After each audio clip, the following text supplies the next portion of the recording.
What's the difference between cement and concrete? If you've ever heard someone say cement sidewalk or concrete building and wondered whether they're actually the same thing, you're not alone. These two terms are often used interchangeably, but they're actually very different. One is only a key ingredient used to make the other. So what's the real difference? Stick around as we break it down, right here on History of Ordinary Wonders. Cement is basically the glue that binds concrete together. It's a fine, powdery material produced by heating limestone and clay to extremely high temperatures around 1,450 degrees Celsius. This process forms something called clinker, which is then crushed into a fine powder and combined with other minerals to produce what we call Portland cement. The most widely used type cement by itself isn't very useful. If you add water, it will harden, but it won't be strong enough for construction on its own. That's where concrete comes in.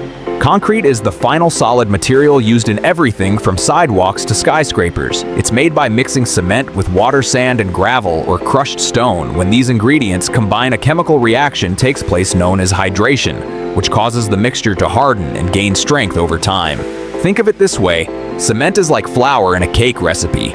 You wouldn't eat flour on its own, but when you mix it with eggs, sugar, and butter, you get a cake in the same way. Cement alone doesn't achieve much, but when combined with other materials, it becomes concrete, a substance strong enough to build bridges, roads, and even entire buildings.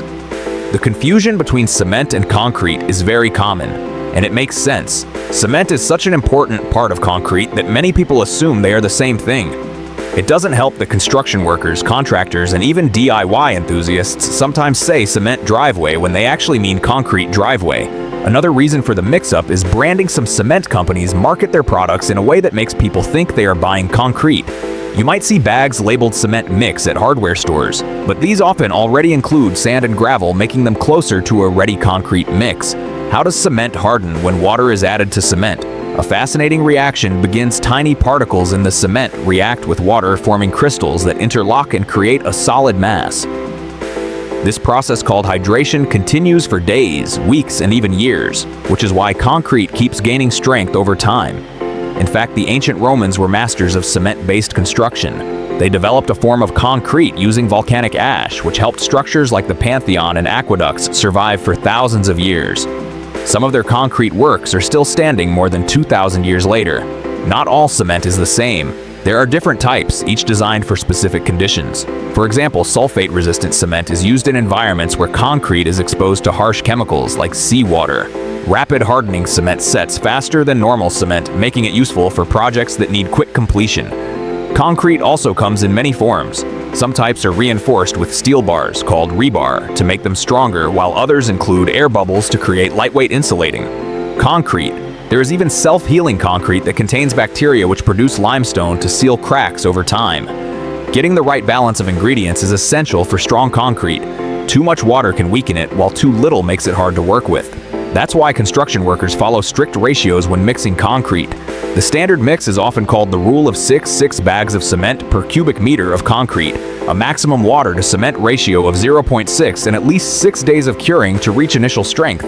Proper curing, keeping concrete moist and at the right temperature, helps prevent cracking and improves long-term durability. Since cement mainly acts as a binder, you'll find it in products like mortar, which holds bricks together, stucco used on building exteriors, and grout, which fills tile gaps.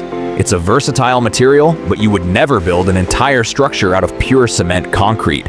On the other hand, is everywhere. It is used in roads, sidewalks, dams, bridges, buildings, and even underwater structures. The Hoover Dam, for instance, contains over 3 million cubic meters of concrete, and it is still curing, even today. One drawback of cement production is that it releases a significant amount of carbon dioxide.